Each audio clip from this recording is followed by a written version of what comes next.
course. Woo-hoo! And I recently just started working as the Associate Director of HOOVES, which is a veteran equine 4-day retreat free to veterans. And I am so excited to use my skills to help grow this amazing mission, and I'm really looking forward to all of the wonderful things that are going to happen this year. So it's going to be great. Thank you. Yeah.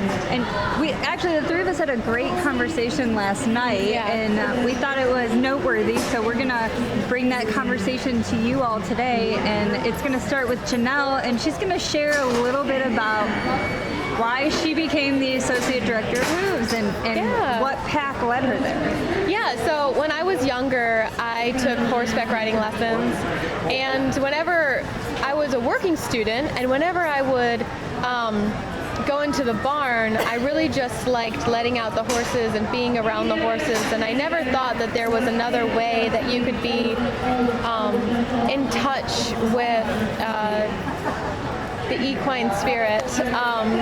Other than riding them, I thought that I was very naive and young. I just thought, oh, well, horses and you ride them. So, I rode, and then I got to a point in my life where I just didn't have time to ride, and I ended up getting out of it. And then I joined the military, and I became a mom, but after the military, I was looking up,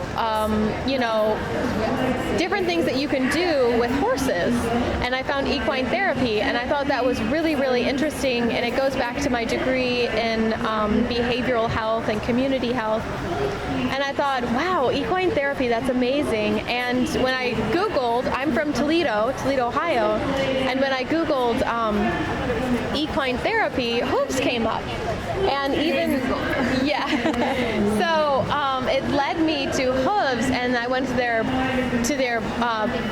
website, and they said, it's a veteran retreat that works with equine, that incorporates equine healing into their program. And I thought, whoa, I'm a veteran, always wanted to work with horses, but didn't have necessarily the financial means to be taking lessons consistently throughout my life. I wonder if I could get involved. And at first I was working on the development committee and volunteering my time there, but I had a meeting with Amanda, and we were just going to go over the newest campaign, which is with Horses for Mental Health. And I was honest with her, and I said, this is what I want for my life.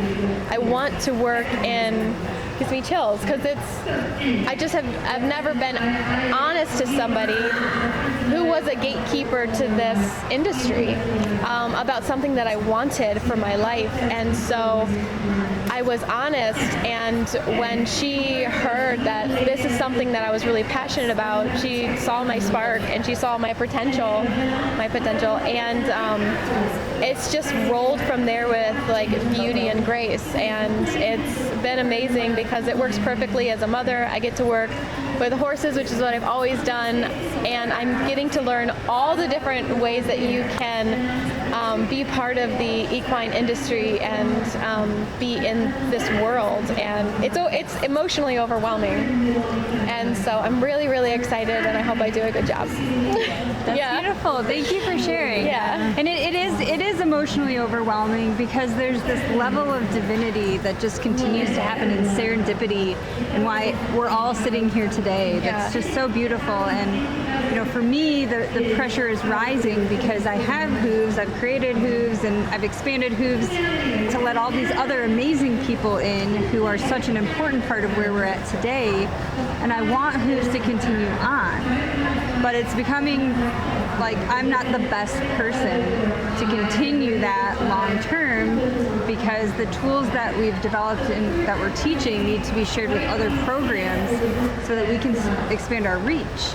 And so I was really setting some intentions one day, and I was like, I need the perfect person, and I kind of created my perfect avatar of who I would want to work with me, and then maybe eventually run the organization, and it wasn't very long before Janelle showed up, and it was I just need to like peel this back a little bit because I thought it was amazing in so many levels, and I think there's value in it for our listeners or our viewers. But we started talking about Janelle's life plans and goals and objectives, and she gets out her Canva vision board, which I was so impressed because Canva I had made that like 2 days before. I was like, you know what? I'm going to be honest with my inner child. I did all this healing, and I was like, I'm going to make a vision board what I want for my life. What do I really want for my life? Because I had gone back into the medical field, and it was so much congestion in my soul, and I was just like, this is just not right. Like, I really need to know what I want with my life. And so I took a moment, and it was just like, I made this vision board literally 2 days before I saw you. Like, makes it even more wild. I know, because it's 2 so days crazy. before we met, I was talking to Michelle, and I was like, I think I want to ask Janelle if she wants. But then I was like, but Janelle just got a job. Right. How am I going to ask her? You know, because she just went and got this job, a medical job. But she turns this vision board around, and she's like, I want to have this farm, and I want to have a community garden, and I want to have miniature horses and animals, and like literally everything that she was describing, we were like sitting in the middle of it because it's all at the farm, and maybe it doesn't look exactly like that. But so she shares this beautiful vision, and I'm just grinning because I'm like, oh, this is what she's sitting in. And oh, I know the plans that I have for somebody who might come along conveniently. And then she says, but I can't have this until I go back to college and become a nurse practitioner and then start practicing and then make $1 million.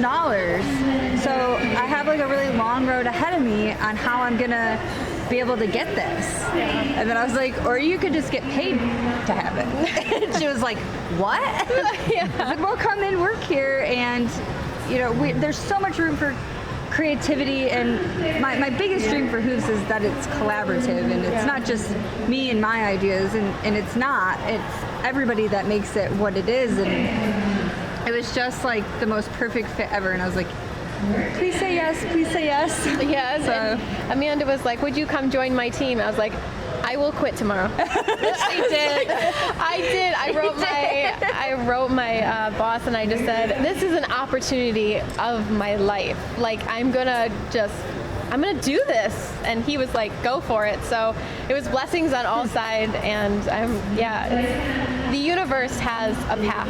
So such a path, and Lynn even ties into this path because Janelle's first project as a key volunteer was to help us launch or to manage the Horses for Mental Health campaign that we've been selected to be part of. And I keep getting If goosebumps. it wasn't for sitting down and having that conversation about Horses for Mental Health, getting that moment of your time, I would have never showed that to you. Yeah, and I don't know if I would have asked you. Asked me to quit so my look, job. Lynn, you are just you're in our mind. Yes. It's levels. It's like serendipity inception. Yes. Layers within layers. Yes.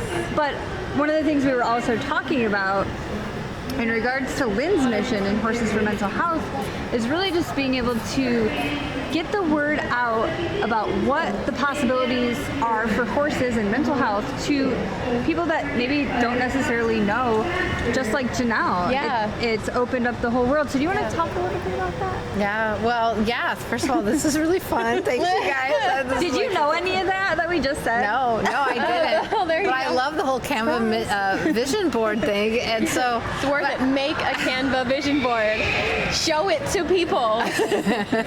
Whoa. It's amazing because they say, like, if you make a vision board, it's 80% more likely to happen than if you don't make a vision board. For sure. And I never believed that, and I was just like, that's bull crap and all that stuff. And then when I sat down and did it, it was like immediate. I was like, whoa. do they have like a category on Canva for vision boards? Like, No. or you just made it up It what was it was just going to like look a like? regular A4 Like a flyer? sheet flyer, Oh, okay. and I just put pictures and what I wanted, and just kind of like things like I Google searched images, and I was just like, this is what I imagine. This would be the most beautiful aspect or like picture of what I can think like I want this, and yeah, it worked out. Well, it's a beautiful. You're inspiring. First, well, you both are inspiring about being clear on what we want and our passions, and to follow that or to put it out there, and then how you guys connected, and of course how we all connected, which we talked a little bit about yesterday, you and I connecting. So so it's really beautiful and inspiring for people to follow their passions, first of all, and be honest with yourself. Yeah, about what's working, what's not working. What do you really want? So we're doing the Horses for Mental Health is producing the Seen Through Horses campaign to amplify awareness and support programs who are providing these services to benefit mental health. And so we have a collaborative campaign. We're working with other organizations. We're working with programs. We have over 60 charity nonprofit programs that provide these services, with HOOVES being one of them, which is awesome. We're so excited to be we're all working on this together to get the word out there effectively. And then Janelle's coming on board as almost with a great perspective of what it's like to have, wow, this sounds like a cool thing, but I really don't know much about it, right? And be able to then know the questions that you're asking. I mean, I think even you sharing about how I just thought people, like, horses were just to ride. Like, you didn't really, that lack of not knowing about, wow, what are the possibilities with horses if it's not just that vision of people hopping on a horse and riding and it's fun. Right. What can it look like? How can it look differently? So, I mean, with what we're doing and to get the word out there, like, it can look different. There's actually really impactful things that you can do in relationship with horses that aren't just about riding. Yes. And some of the things we're doing with the campaign is to create videos of stories of transformation. One of our new ones that are coming out for this campaign, we do these animated videos of actual case stories, and one is of a woman who, in her career, might sound similar, feeling very burned out, feeling very kind of disenchanted with her path, successful in her career, and then just realizing, I'm just not feeling, something doesn't feel right inside. And she went to a program that incorporated the horses to kind of really look at burnout and address that. And through that experience, I'll just tell the story. I might as well tell the story. Do. So I want to know the story. You want to know the story? Okay, I'll tell the story. So what they this is going to be on the future. So what happened was they asked them to kind of identify a horse that symbolized or looked like their dream career. And she picked this big draft cross, beautiful horse that she said, okay, this draft horse is big, beautiful, strong, like my corporate career. Because that's my dream job is my corporate career, So they said, well, go ahead and start that, building that relationship with that dream job. And she's like, okay, this is the horse that is drawing me. This is the one I want. This is my successful corporate career. So she went up to the horse to go build a relationship. And what did the horse do? Did it poop? No, that would have been cool too. Walked away. She walked towards, walked away. She chased around that horse for 35 minutes, trying to connect with her dream corporate career, which was where she was at, very successful, doing really well.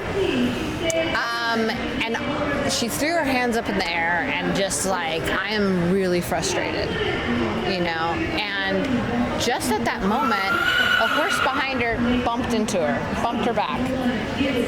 And she's like, whoa, she turned around surprised because she's like, oh, I didn't even know there was a horse behind me. And the facilitator said, actually, that horse has been following you like the whole time. Gosh. The whole time following her. It's a smaller horse, not so flashy, not so like, bold. And she turned around, and then that's where she got that awareness of, actually, that's not what I'm doing isn't my dream job. I actually do have a dream I've stuffed inside. Right. That is a passion that would feel meaningful to me, but I've been too afraid to go after it, so I basically stuffed it down. And that little horse bumping into her reminded her what her dream really is, and she started, and that horse stayed with her. She built this relationship with this horse, felt this connection, felt this joy, and it's kind of like, but it was through that experience she realized, actually, I'm not on the path I want to be on. The corporate career isn't where I want to be, and I'm going to take a risk. And she, after that experience, she did end up leaving her job and starting her new dream job, which of course comes with a lot of fear. Of course, it is scary. It is scary, like what you did. You left a probably very secure, really good job, you know, and to follow a passion. And so, anyway, that's kind of what the horses can do, is they can bring that awareness. And that had nothing to do with riding a horse, right? That was just like the horses kind of interacting and bringing out, like we say, bring out our untold stories. It's what they can do. Yes, absolutely. All the things that we shove down for somehow the horse brings it out. And it's beyond human words. I guess. And that's what I love about what Horses for Mental Health has done, is put a lot of people, like horse people, have a certain way of knowing that the horse is very spiritual and, you know, fantastical in a way of in therapy, but communicating that to not horse people. And I think that's what you're working on, is that sense, that bit of communication. And explaining that. And I think there's a stigma too, like when I share what's going on, people are like, that's so nice. You let the veterans come out to your farm and brush the horses. That must be so therapeutic. But really, when we talk about equine therapy and it's not therapeutic riding, people just think it's like brushing horses and feeling good. And that's why Horses for Mental Health campaign is so important, because it shares these stories. And if you haven't seen the other videos on the website, please visit the Horses for Mental Health website and check out those videos. If you can get through one without crying, you are a stronger person than I. But those are the pieces of content that we need to put out to the world, so that people can understand that it is not just brushing a horse in a nice and relaxing setting. It is really, you know, we say horses reflect the lives inside of the human. And again, pull that out so you can sort through it in a safe space where nobody's telling you what to do, but you're being shown from within on how to solve really any problem, whether it's trauma or a career decision or a relationship or a substance use problem. It doesn't matter. They can manage it all. Well, I know you have a ton of examples of that. Like, is there a story that you've experienced that is coming to mind that is an example of that? Oh my gosh, I have so many stories. You know, we have a similar corporate story, but it's a corporate veteran story, so maybe that's an appropriate one to tell. But we had a lady come to our retreat, and she was a major, retired as a major, and she had experiences in the military. No, I'm sorry, she was a lieutenant colonel. She retired as a lieutenant colonel, and she had experiences in the military that impacted her in not a great way at times. And she wanted to create this whole business so that she could save other people from having to go through the pain that she had experienced.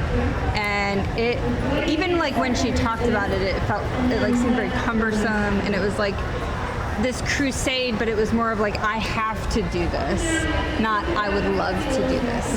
And that's a little tidbit that we talk about in the retreats, is that your languaging is revealing to you, and your languaging actually affects your brain chemistry. So when you say I have to, you actually release cortisol in your body. And when you say I'd love to, you release dopamine.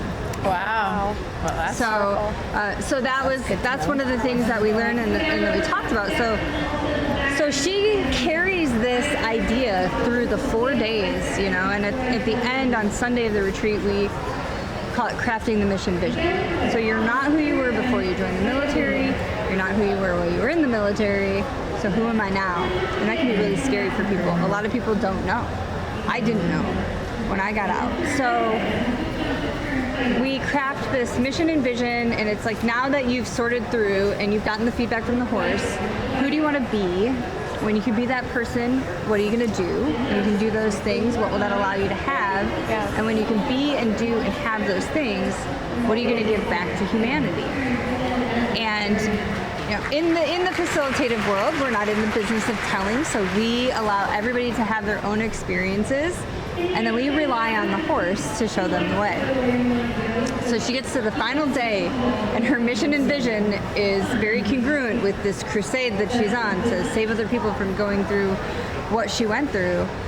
And it involved her traveling a lot and going to military bases and things like that. And she chose Hemi. He's our Clydesdale. He's a very large Clydesdale, and he went into the round pen with her. And they read their mission and vision to their peers that have been with them throughout the time. So she reads this mission and vision, and he just turns his butt, and he's just like, I will not acknowledge that. And she kind of got uncomfortable, and she like knew right away, like, oh, I just got called out. And so she tried to like manage him, she tried to get his attention, and he would not engage her. And then, she popped in a beautiful way, like popping is beautiful. And she was like, I don't really want to do this. I really want to go home. My husband and I have just bought this beautiful property, and I want to make it a retreat center. And I want people to come to me, and I want them to experience healing through nature. And I also want to have some horses.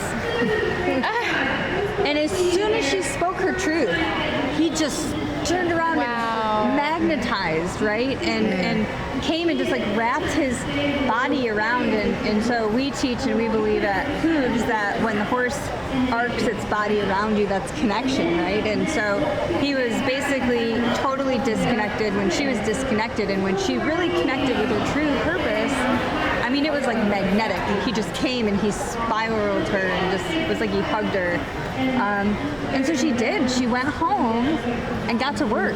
And she had like nothing that she needed other than the property. And she went home, they started cleaning it up and fixing things, and she wanted horses, but she really didn't feel like she was at a place where she wanted to commit to having horses. Right.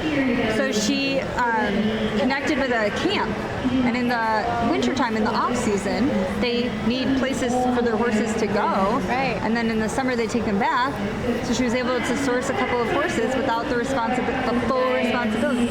And they held their first retreat last October, and now they're booming. They've got all kinds of stuff going on at the retreat center. That's amazing. So yeah, so it's really like, this is the most sound advice you can get anywhere on the planet. I really believe that time after time, because it's authentic. The horse has no bias. The horse has no experiences to judge you on or guide you or direct you on. It's just pure, authentic feedback. Yeah. And it's the truth.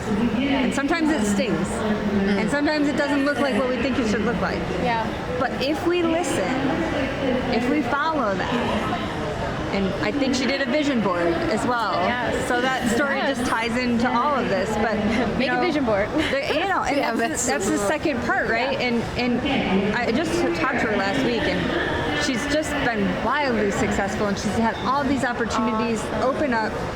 Because when we align with our truth, we become magnetic. And they've got research now that's, energy-based research that's actually proving, like, when we step into, we call it the blueprint at HOOVES, and we're powerfully aligned, we literally start attracting. We become magnetic, and we enter into these serendipitous rendezvous like we're all sitting in right now. Yeah. So that we can further the mission, further our purpose, because I have to believe that that's what life is about based on everything that I've experienced up until this point. So anyway, that was deep.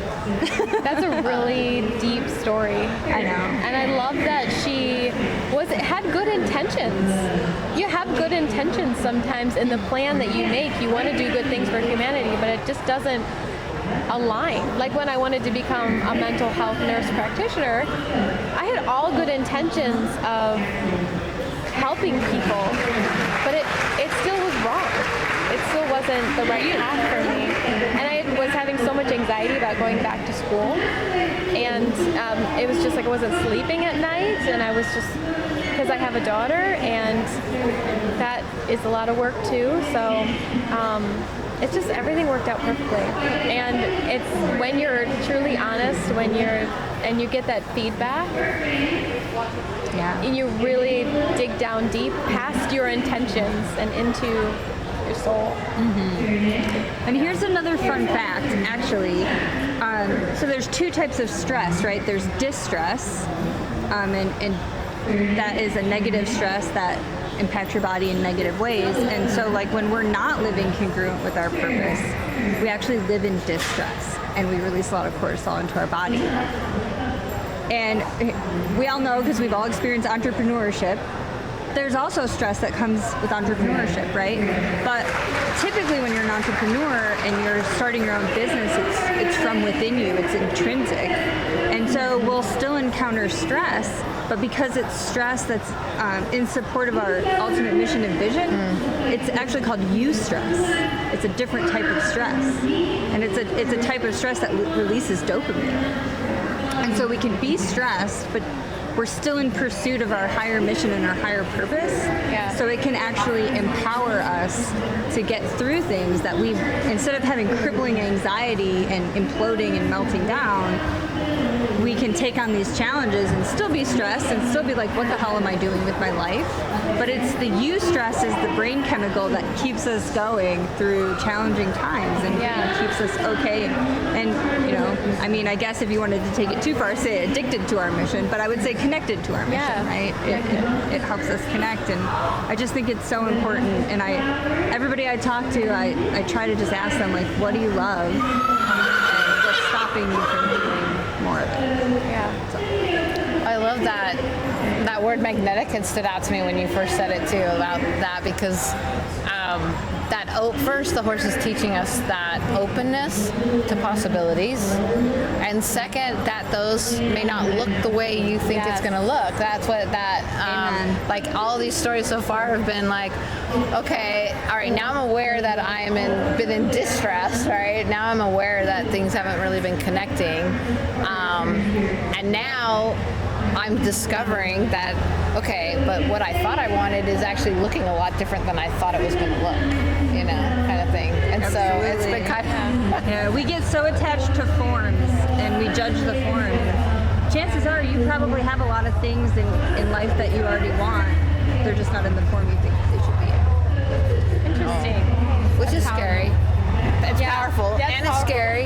Yeah. I did have a friend of mine, I mean, when people think about this work, she was like, well, I'm scared to go experience a session, because what if the horses move away from me and then that's telling me that I'm a terrible person? Have you ever heard stuff like that? Like this fear that the horses might reveal something about ourselves that we don't want to see. Oh, for sure. Right? And that's what's her fear. Like, well, they might do something that's revealing something about myself that I'm scared to look at. Yeah, and they do. Yeah. And they will. Yeah. And before people step into sessions with me, I make sure that they know that. Yeah. And I tell them, like, you know. Absolutely. Facing that it's hard. Yeah. It's hard.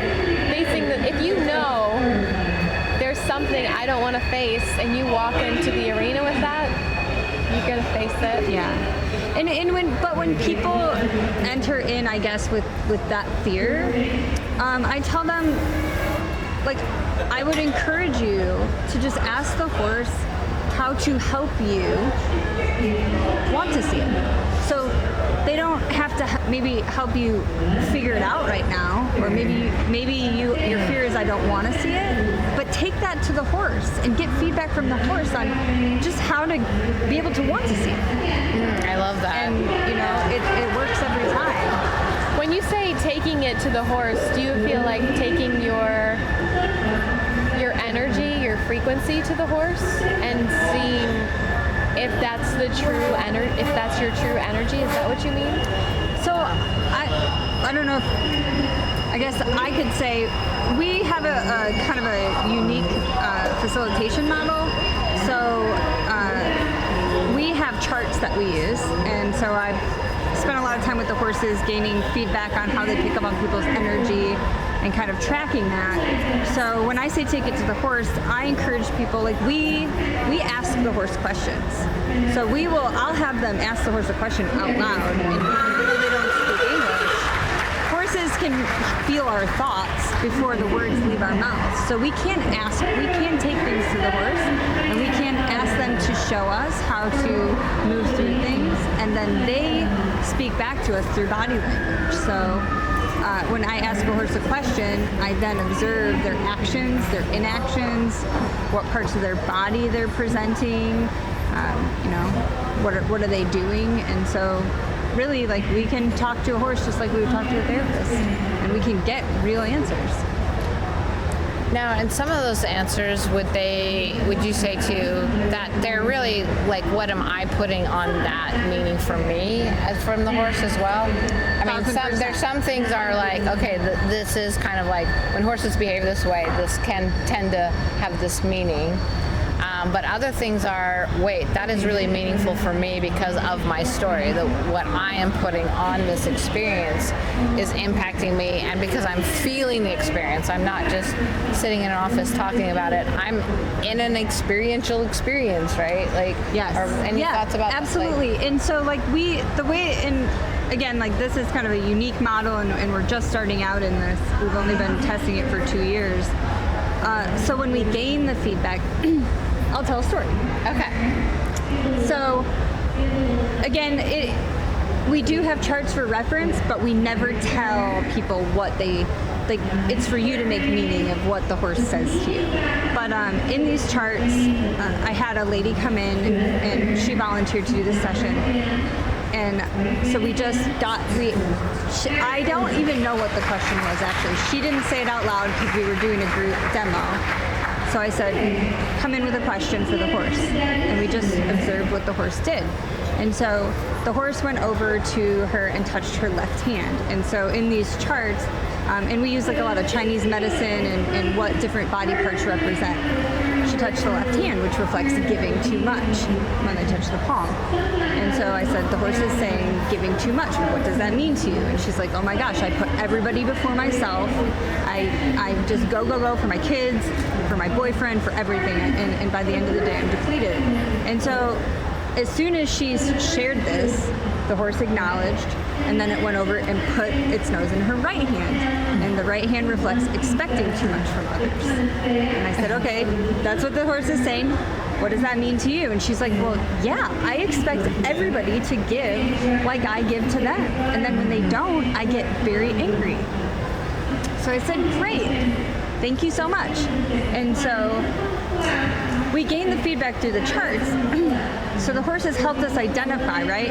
So then the horse starts walking around the arena, and it starts picking its head straight up and then putting its nose to the ground. And it's a pattern, and it's doing it over and over again. And so according to the charts, when the neck and head are straight up, that's pride. And when the nose is to the ground, it's shame and guilt. So I said, well, he's reflecting pride and then shame and guilt. And he's going back and forth between the two, and she says, well, I'm bipolar. I have bipolar disorder. And to me, he's reflecting my bipolar disorder. So we're like, cool. So we're just gaining all this information. And once we have the information, we take it back to the horse, and then we look at the action or inaction, and we say, how can this person move through this challenge? And then the horse came right to her after we asked the question, and he dropped down and he laid on his right side. And so in our work, the right side represents the masculine energy, and that is like the energy of doing, right? And the feminine energy is the energy of being. And so we said, okay, so the right side reflects the energy of doing. And she was like, yeah, I need to lay down doing everything for everyone else. And as soon as she acknowledged that, the horse stood up and he shook. And she was like, yeah, I got to shake it in my resentment. I got to shake it off, you know? And then as soon as she acknowledged all the pieces that he was communicating with her, he just walked with like the neck level to the withers, and we call that the 1-to-1 ratio, or walking in balance. So as soon as she had all of her awarenesses, he reflected balance, and she saw that, like, if I can do this, then I will continue forward in this state of balance. And he didn't run, he just kept, and she said, one foot in front of the other. So, you know, again, we're giving giving like high level framework for meaning, but we're not saying this is what the horse is telling you. Right. They get to make that meaning out of that still. But I think sometimes adding those guidelines is really helpful because they tap into it right away and they're like, I know exactly what that means for me.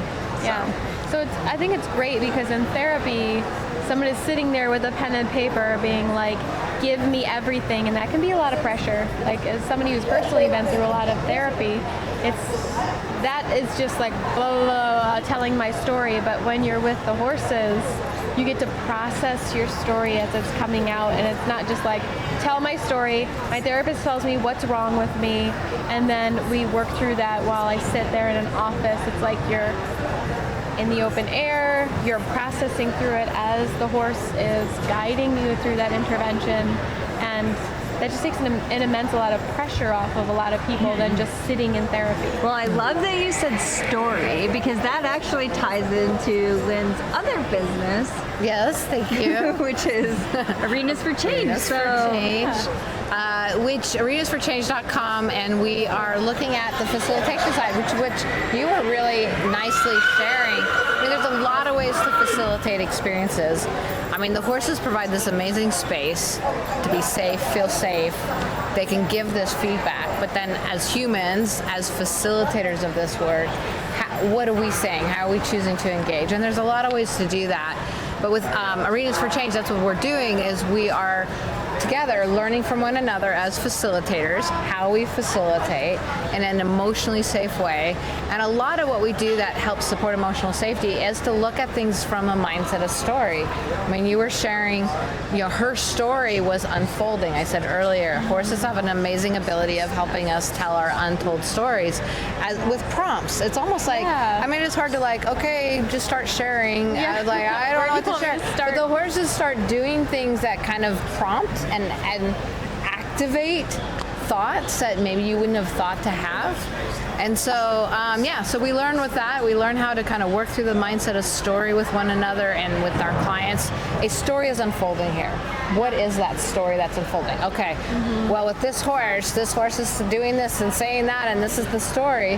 Well, that's our story because we're putting that story on it. That is our story. So, and you invite and give people the opportunity to examine that story and see if that's the story they want to continue to tell, right? Or is there more information in that story that could offer a perspective that maybe wasn't there before? And I think that is so powerful. I mean, really, because that horse doing different things brought new perspectives, but also because of your facilitation. You were guiding the facilitation of the horse guiding the facilitate, right? You guys were all working together. And so, I mean, I think definitely what I love about the horses is because they're moving and doing things. We talk about an arch, Arenas for Change, we call it ARCH for short, is when our stories change, we change. It's very organic. Those horses are changing the story, and we are naturally changing. And what I love about what you were sharing too is we talked about, it can be scary, but it was also really like anticipation, edge on the seat, like what's the horse going to do next? I am really curious. As facilitators, I'm curious. The clients are curious, and it's actually kind of fun. Like it's actually a really engaging way to learn about yourself, because it's like, I wonder what the horses are going to do next, and all of a sudden they're going to bring up things in my story I would have never thought of. So it kind of sparks that curiosity in each of us and anticipation. I mean, for sure. And that's probably why you have too with Hooves, is like they're excited to come back. They look forward. It's really engaging. There's been research that shows that people stay in this type of therapy much longer than what you were talking about, regular maybe office-based therapies. So but I love that kind of like, I wonder what they're going to do next. Do you have a lot of clients that kind of get like eager to know what are the horses going to do next and what I'm going to learn about myself? Totally. And it becomes like this, almost like a game, like we're going to go play this game of like, what's the horse going to say? And even I think the lightheartedness in that as well is like, it kind of becomes the joke, but it's like, okay, what's the horse going to say about you next? Oh, what's it going to say about me next? And then it takes that, like you said, you go to the therapist and to find out what's wrong with you.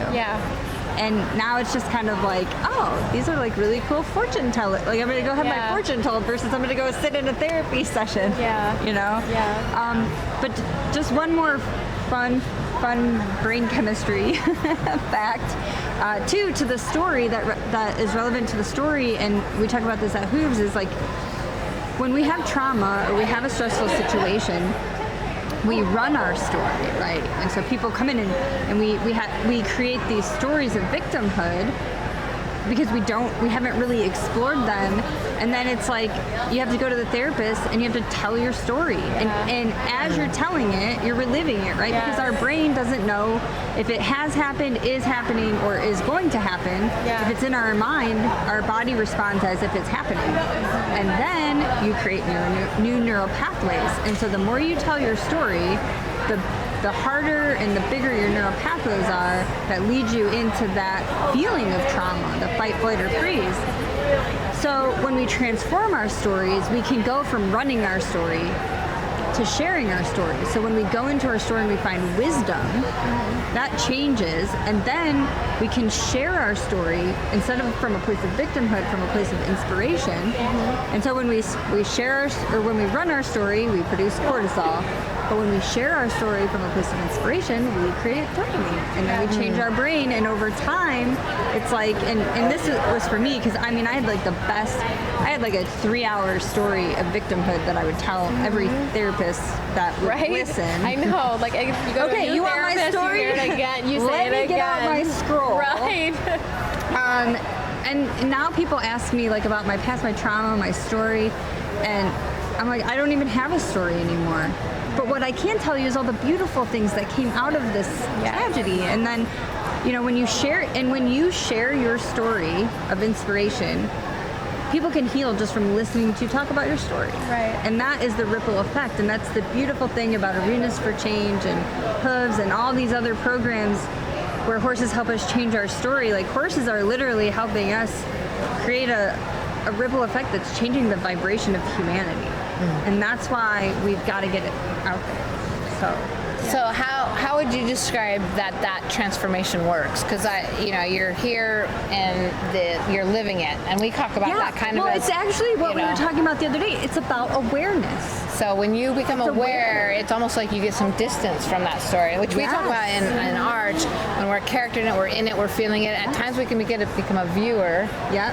And the horses really help with that kind of almost distancing our story from outside of ourselves, because now we're seeing our story, and then we can get that perspective. Yeah, and there's more information. Yeah, and next thing, then we come in Arch, we talk about becoming the author of our story. Now, the author of our story doesn't mean we make life go the way we want it. Right. But what we do is we're able to kind of see the story, analyze the story, and look at the story from as if, I'm writing the story. I'm like, this character could use more development. This could, okay, now I'm seeing the character arc of this story, and where what kind of characteristics do I want that? So we're getting distance from it. I think horses, just have a really organic, natural way of helping us kind of experience our experiences from all those kind of ways.